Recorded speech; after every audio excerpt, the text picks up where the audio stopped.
Imagine surviving one revolution, only to discover that history has found you again. You stand on a remote tropical island in the Philippines, surrounded by nearly 6,000 Russian refugees.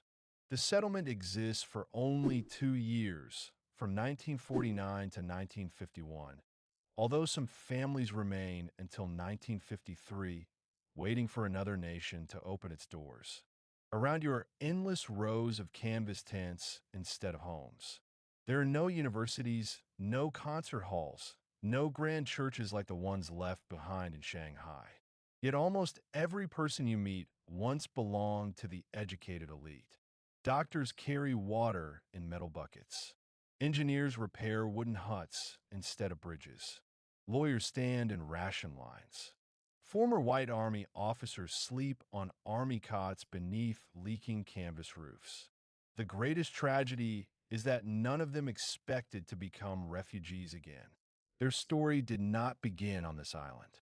Nearly 3 decades earlier, after the Russian Revolution and Civil War, historians estimate that between 150,000 and 200,000 Russians escaped to China. Cities like Harbin and Shanghai became thriving centers of Russian life. Orthodox churches filled with worshippers every Sunday. Russian schools educated children who had never seen their parents' homeland. Newspapers were printed in Russian, orchestras performed European music, and cafes echoed with conversations about a country that no longer existed in the form these exiles remembered.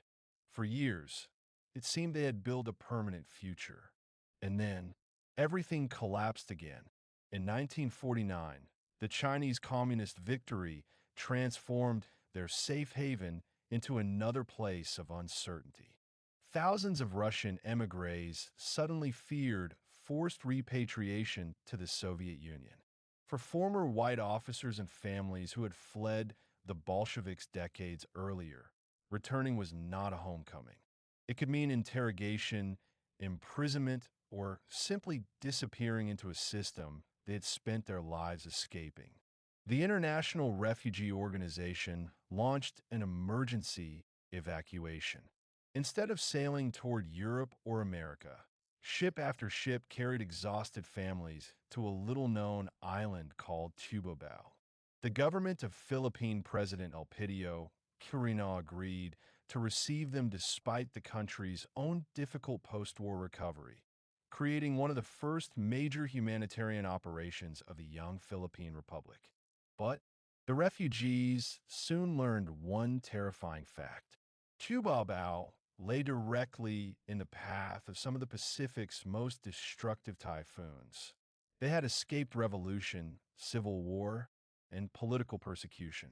Now, surrounded by the ocean with nothing but tents for shelter, they faced an enemy that cared nothing for borders, ideologies, or human suffering. And that was only the beginning of their fight for survival. You might think the story of Tubabao began in 1949. It did not. It began almost 30 years earlier when the Russian Empire collapsed into revolution and civil war. Between 150,000 and 200,000 Russians crossed the border into China, believing exile would last only a few months. Instead, those months became decades. Harbin became the heart of Russian life in Asia. Shanghai offered another chance to begin again.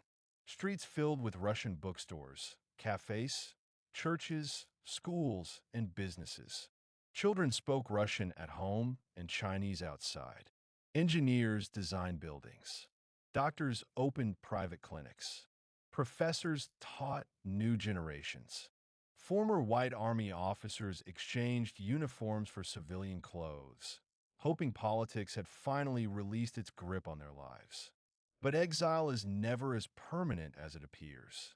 For nearly 3 decades, these communities survived because China itself remained divided and unstable. The refugees possessed no country, yet they had neighborhoods that felt like home. They rebuilt traditions, celebrated Orthodox holidays, and watched their children grow into adults who had never stepped on Russian soil. And then, the balance collapsed once more. By 1949, the Chinese Civil War reached its conclusion with a communist victory. Overnight, the political landscape changed. The Russian émigré communities suddenly found themselves trapped inside a country governed by a new revolutionary regime. Their greatest fear returned immediately: forced repatriation to the Soviet Union. For former white officers and families who had fled the Bolsheviks after the Civil War, returning was unthinkable. They remembered exactly why they had escaped in the first place. Some had left behind estates, professions, and relatives. Others had already spent nearly 30 years building entirely new lives in China. Losing everything once had been unbearable. Losing everything twice seemed almost impossible to comprehend. Here lies the bitter irony. The generation that escaped one communist revolution now faced another. They had crossed thousands of kilometers searching for safety, only to discover that history had followed them across borders. The International Refugee Organization recognized the growing crisis and searched desperately for a temporary refuge. Few governments were willing to receive thousands of stateless refugees so soon after the Second World War. Yet one unexpected nation agreed. The Republic of the Philippines, still recovering from its own wartime devastation, opened its doors under President Elpidio Quirino. The decision would save thousands of lives, but it would also send them to an isolated tropical island where survival depended not on politics, but on the mercy of the Pacific Ocean. The decisive moment arrived in 1949, not on a battlefield, but at a harbor crowded with exhausted families carrying the last pieces of their former lives. Suitcases were tied with rope. Wooden trunks held family photographs, religious icons, and documents that proved professions no longer recognized by any government. Children clung to their parents, too young to understand why they were leaving yet another home. The International Refugee Organization had organized an emergency evacuation. Time had become the enemy. Every delay increased the fear that Soviet authorities might eventually gain access to displaced Russians still trapped in China. Boarding those ships meant stepping into complete uncertainty. Refusing meant remaining in a country whose future had changed overnight. You can almost picture the silence as the ships pulled away from the docks. No orchestra played. No official farewell marked the departure. The skyline of Shanghai slowly disappeared behind the morning haze, taking with it nearly 3 decades of Russian émigré history. Churches, schools, cafes, newspapers, and neighborhoods that had once seemed permanent faded into the distance. Thousands of refugees watched without knowing if they would ever see the city again. And then, after days at sea, a small tropical island appeared on the horizon. Tubabao looked nothing like the cities they had left behind. Instead of stone buildings, there were palm trees. Instead of paved streets, there were muddy paths. Instead of apartments, there would be tents built to withstand tropical heat and heavy rain. This isolated island in the Philippines had been chosen as a temporary transit center, yet no one could say how temporary would be. Here lies another bitter irony. The refugees had escaped one of Asia's largest and most cosmopolitan cities only to begin life again in what was little more than a camp of canvas shelters. Distinguished physicians, architects, professors, artists, priests, lawyers, and former white army officers all entered the camp as equals. Rank, wealth, and reputation remained behind in China. The Philippine government, under President Elpidio Quirino, accepted the refugees despite the country's difficult post-war recovery. For the young republic, it became one of its first major international humanitarian efforts. For the Russians, however, the island was neither a destination nor a home. It was simply the next waiting room in a journey that had already lasted almost 30 years. But as the first tents rose beneath the tropical sky, Another danger became impossible to ignore. Tubabao stood directly in the path of powerful Pacific typhoons, and the refugees soon wondered whether nature itself would finish what revolutions had begun.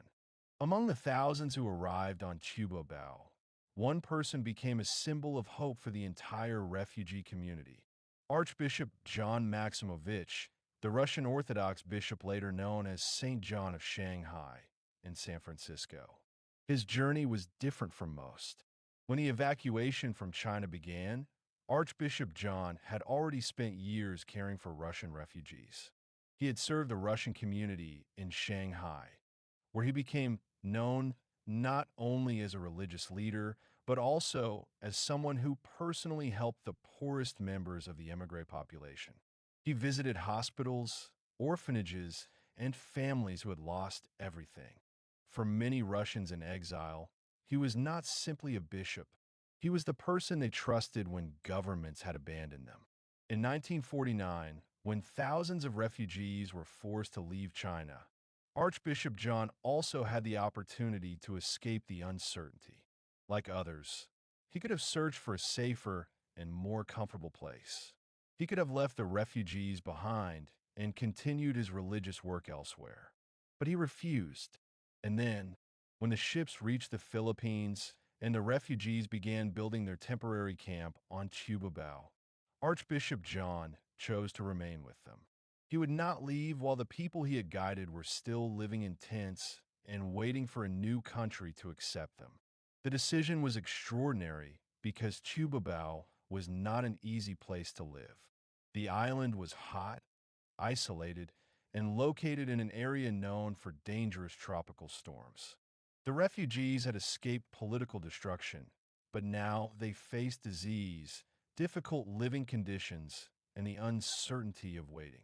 The bishop walked among the tents with the same simplicity as everyone else. He shared the hardships of the camp instead of separating himself from them. To the refugees, this mattered deeply. After years of losing homes, social status, and national identity, they saw in him someone who had not abandoned them. A powerful story remained in the memory of the Russian émigré community.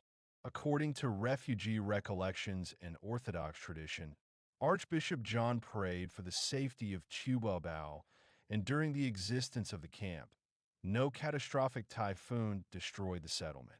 This belief became part of the spiritual memory of the people who survived there, although historians treat it as a matter of faith and personal testimony rather than a scientifically proven event. But the real miracle of Tubabao was not only survival against storms. It was the ability of thousands of displaced people to rebuild a community in a place they never expected to see. They created schools for children. They organized religious services. They continued traditions from a country most of them would never see again. On an island thousands of kilometers from Russia, they tried to preserve a world that had already disappeared. Yet Tubabao was never meant to be their final home. Beyond the ocean waited another uncertain chapter. Countries that would decide whether these forgotten refugees could finally begin a new life. For the Russian refugees on Tubabao, the greatest battle was not fought with weapons. It was fought against time, paperwork, and the uncertainty of whether any country would accept people who no longer belonged anywhere. The camp was never designed to become a permanent settlement. It was created as a temporary refuge by the International Refugee Organization, a place where thousands of displaced Russians could wait until they received permission to enter another country. But waiting became a new form of suffering. Every family lived with the same question: where will we go next? And then, the answer depended on immigration laws created by countries thousands of kilometers away.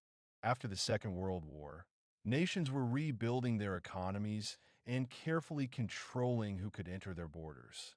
Governments worried about unemployment, health conditions, and political risks. For the Russian refugees, their past followed them everywhere. Some had once held Russian imperial passports. Others had lived under changing governments in China. Some had served in the White Army. Their identities were complicated, and immigration officials had to decide whether they were refugees deserving protection or potential problems.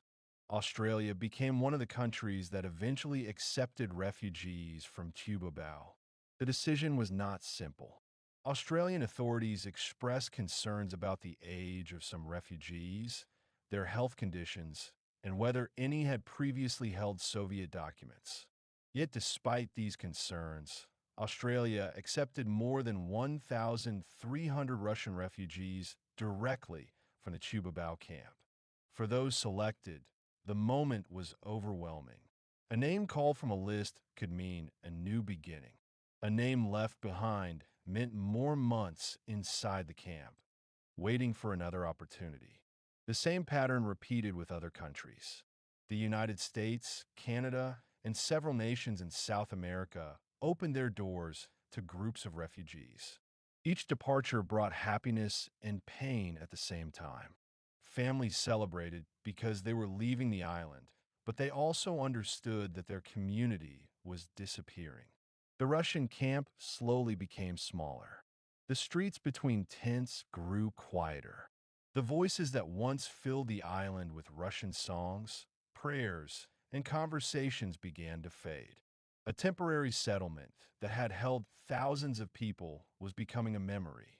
But there was a deeper tragedy hidden behind the statistics.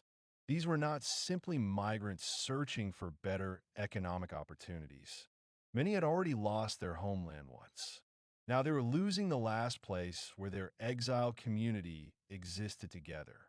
The churches, friendships, and traditions created in Shanghai were scattered across new continents. By the early 1950s, the majority of Tubabao refugees had begun their final journeys away from the island. Some went to America, some traveled to Australia, others moved to Canada or South America. Yet before they left, they carried something more valuable than their belongings. They carried the memory of a vanished world. And years later, the people who lived through Tubabao would remember not only the countries that accepted them, but also the dangers that followed them into exile. Behind the number 6,000 is something statistics cannot show. A refugee camp is not only a place of tents and documents. It is a place filled with people who once had names, careers, ambitions, and ordinary dreams. On Tubabao, every person carried a different story of loss. They were not simply Russians who had fled a country. They were individuals who had watched entire worlds disappear. One of them was a doctor. Before arriving on the island, Russian physicians had treated patients in Shanghai clinics and hospitals. Their medical knowledge had taken years to develop, but exile changed the meaning of their profession. On Tubabao, a doctor was no longer a respected specialist working in a city hospital. He was a refugee trying to help his own community survive tropical conditions with limited supplies. And yet, they continued. Doctors organized medical assistance inside the camp. They treated illnesses, helped families, and protected a sense of dignity among people who had lost almost everything. Their profession became one of the few things that exile could not take away. Another group carried the memory of Russian culture. Among the refugees were artists, musicians, teachers, and performers who had once belonged to the vibrant Russian communities of Harbin and Shanghai. Before the evacuation, these cities had supported theaters, schools, and cultural organizations. On Tubabao, they recreated pieces of that lost world. Teachers opened lessons for children who had already experienced displacement. They taught Russian language, history, and literature because they feared that another generation might grow up without any connection to their parent homeland. The children played among the tents, but their parents understood the importance of preserving memory. A child who learned Russian poetry on a Philippine island was not only studying literature. That child was carrying a disappearing culture into the future. But the hardest stories belong to those who had lost not only their country, but also their social identity. Former officers of the White Army arrived on Tubabao carrying memories of a completely different life. Some had once commanded soldiers. Some had belonged to noble families. Some had lived in homes that were later destroyed by revolution. Now, they stood in the same refugee lines as everyone else. The old world had vanished. Titles no longer opened doors. Military ranks no longer mattered. A family name that once carried influence in Imperial Russia could not guarantee a visa to another country. This was the true human cost of exile.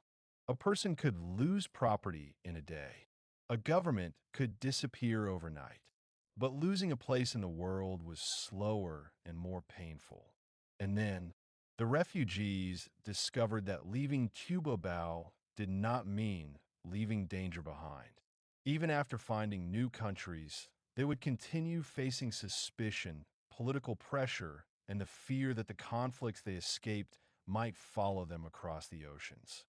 Leaving Tubabao did not mean the Russian refugees had escaped danger forever. For years, they had believed that the greatest threat was behind them. They had survived revolution, civil war, and the collapse of the Russian Empire. They had crossed borders, rebuilt communities in China, and finally found temporary shelter in the Philippines. But exile created a new problem. They had become people without a country, and people without a country were vulnerable. When refugees began moving from Tubabao to the United States, Australia, Canada, and South America, they entered a world shaped by the tensions of the early Cold War. The conflict between communist and Western powers affected how governments viewed immigrants, especially those who had connections to Russia or had lived under Soviet rule. Some refugees worried constantly about being misunderstood. A Russian surname could raise questions. A former Soviet document could create suspicion. A person's entire past could be examined by officials who knew little about the complicated reality of Russian exile. These people were not a single political group. Among them were former soldiers of the White Army who had fought against the Bolsheviks. There were civilians who had simply escaped violence. There were artists, teachers, and families who had never wanted politics to control their lives.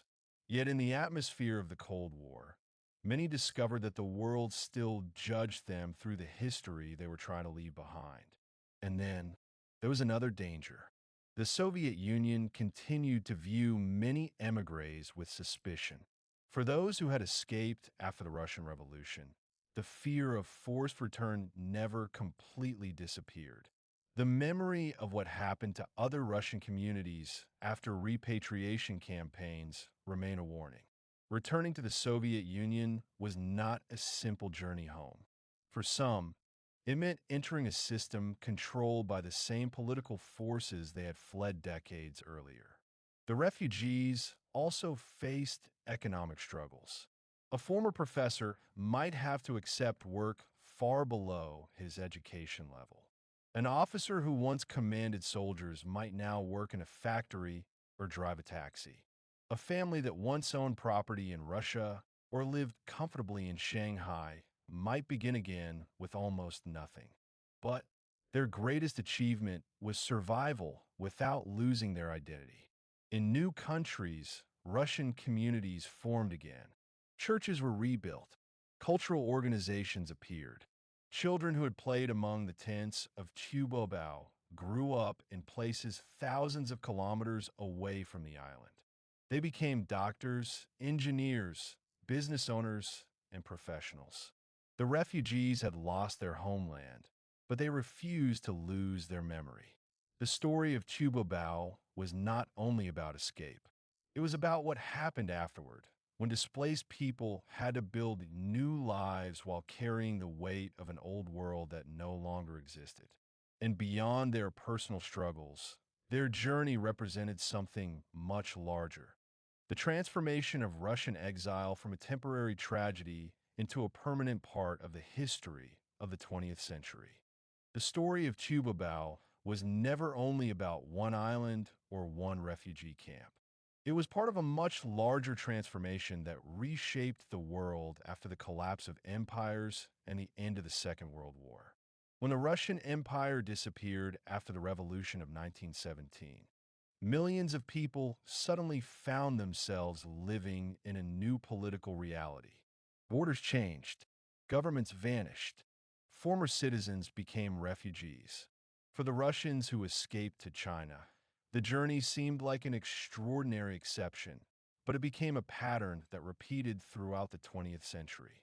The world was entering an age where millions would experience the same question. What happens when your country disappears, but your memories remain? By the time the refugees reached Tubabao in 1949, the global order had changed dramatically. Europe had been devastated by war. New governments were emerging. Colonial empires were beginning to weaken, and a new conflict between communist and Western powers was developing. The Cold War had begun, and then Russian émigrés found themselves caught between competing ideologies once again. They had escaped the Bolshevik Revolution decades earlier, but now their fate was connected to the struggle between the Soviet Union and the countries that opposed it. Their existence became a reminder of a political question that governments could not ignore. What should happen to people who no longer belong to any nation?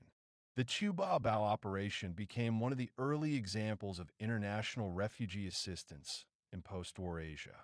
The Republic of the Philippines, despite facing its own recovery challenges after the destruction of World War II, accepted thousands of displaced people.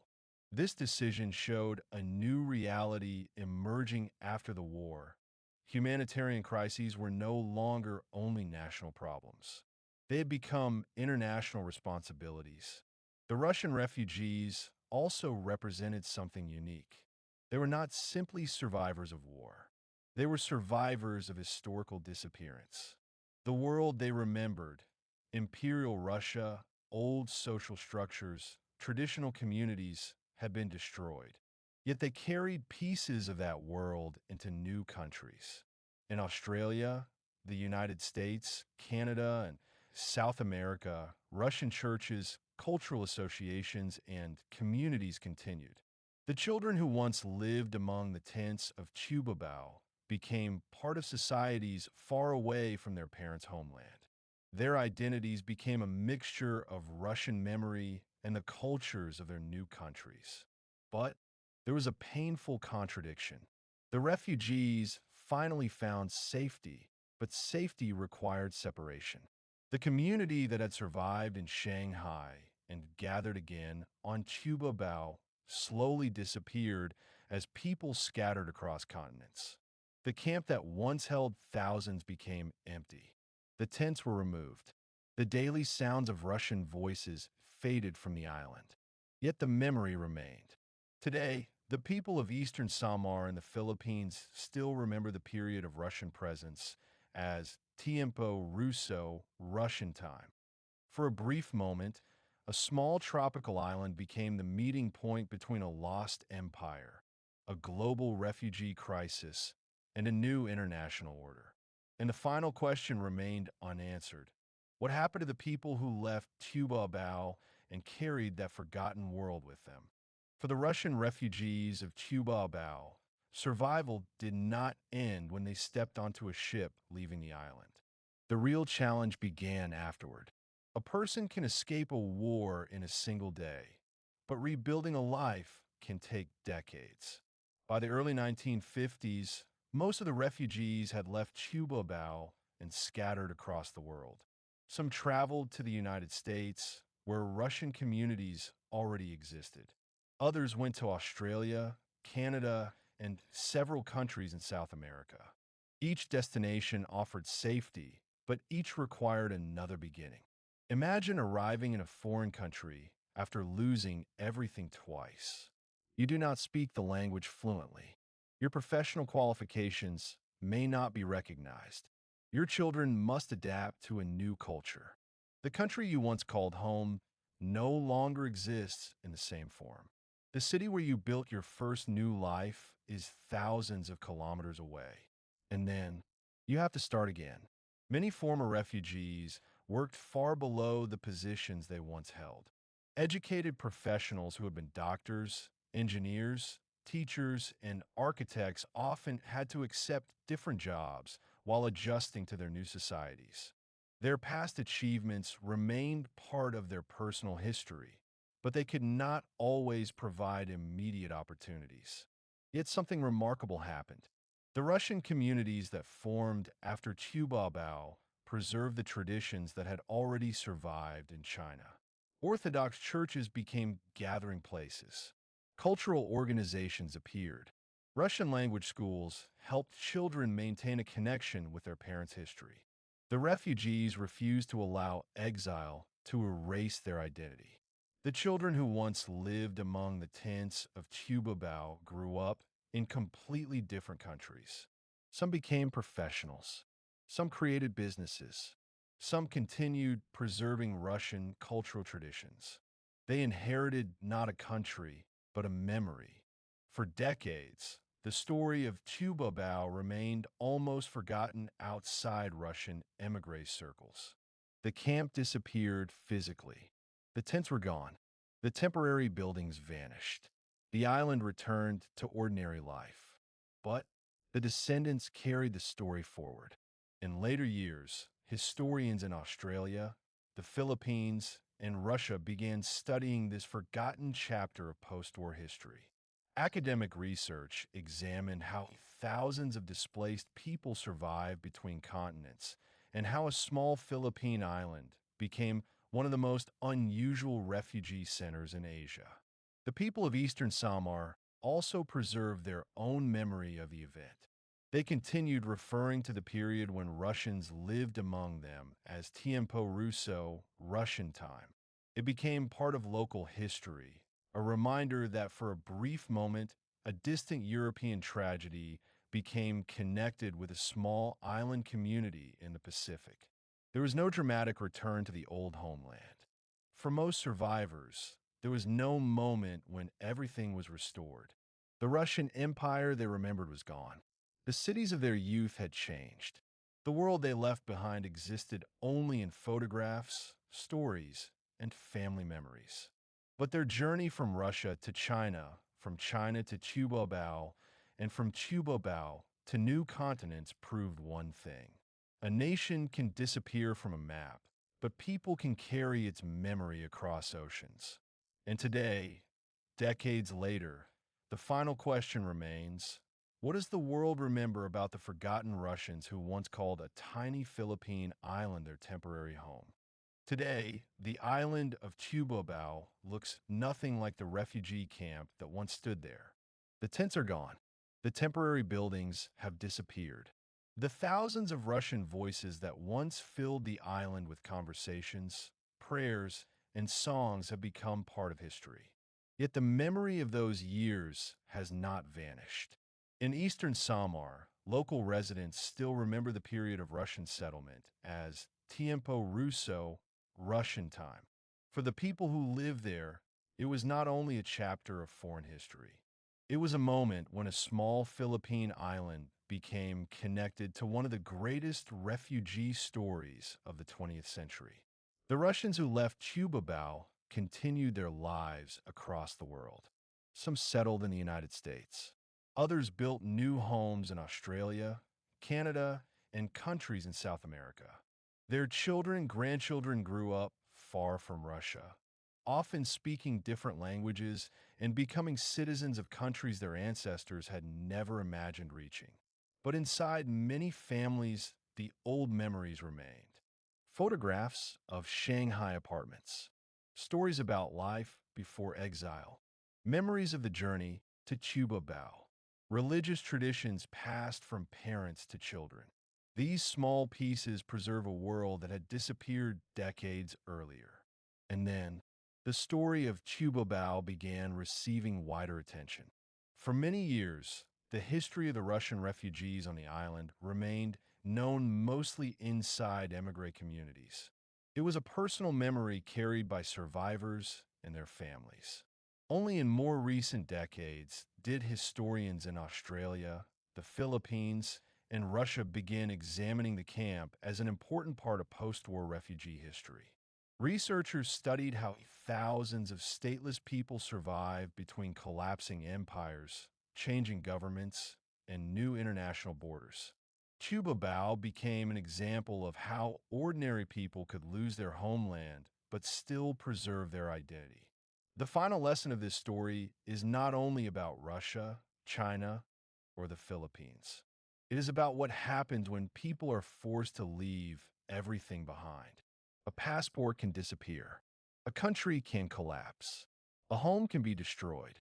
But a person's memories, traditions, and dignity can travel across oceans. The Russians of Tubabao never returned to the world they had lost. The Russian Empire was gone. The communities of old Shanghai changed forever. The island that saved them became only a distant memory. Yet their survival proved something important. A nation is not only a territory on a map. Sometimes it exists in the people who carry its language, culture, and stories after everything else has disappeared. The forgotten refugees of Tubabao remind us that history is not only written by kings, generals, and governments. It is also written by ordinary people who endure impossible circumstances and still choose to remember. If you want to discover more forgotten stories of fallen empires, lost communities, and the people who survived their collapse, subscribe to this channel. These stories matter because they show how human dignity can survive even after everything familiar is taken away. But the question remains, when a person loses their homeland, should survival mean adapting to a new world or preserving the old one at any cost?